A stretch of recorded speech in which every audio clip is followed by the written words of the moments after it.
Good evening. Welcome to our first podcast. We're working on an organization called Critical Mass Awareness. Critical Mass Awareness is about making you aware of what is going on in the country. Many of us are not seeing this on the news. You're not getting a truthful rendition of what actually is happening. But it needs to be said, and somebody needs to be saying it besides President Trump.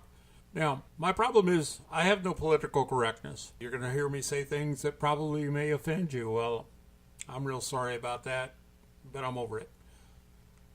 Tonight's broadcast it's a Monday night. It's cold, and I'm just been thinking about this debate over walls, whether we need them or not, whether we need an immigration policy or just open immigration.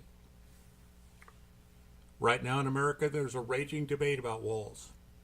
People who live in houses with walls post signs in their yard that says no walls or open our borders. Might I inject a few observations on that? If you see no danger from what is coming to the U.S., answer me these questions.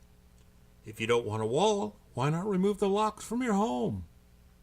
If you want open borders and anyone can come in, why don't you remove the doors from your home? To say, you're welcome everyone, then doors are a contradiction. If you don't believe in walls, then unlock your doors because no walls is a contradiction to people who live inside of walls.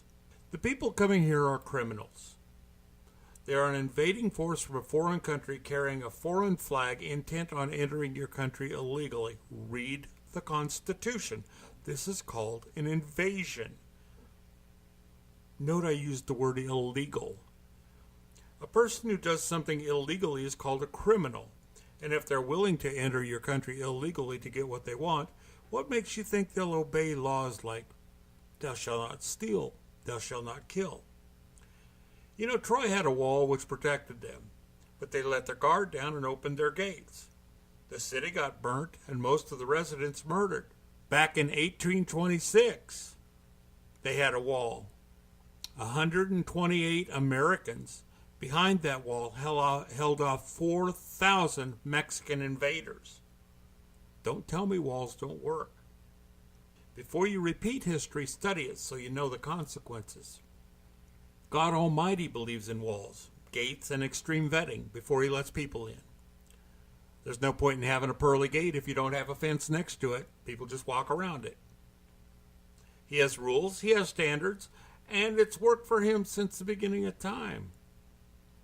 There are 65 countries either building walls or already have them, including Belfast, where they're called peace lines. There's numerous countries that are places in the Middle East where countries are trying to protect themselves from the risk of terrorism, so they're building walls.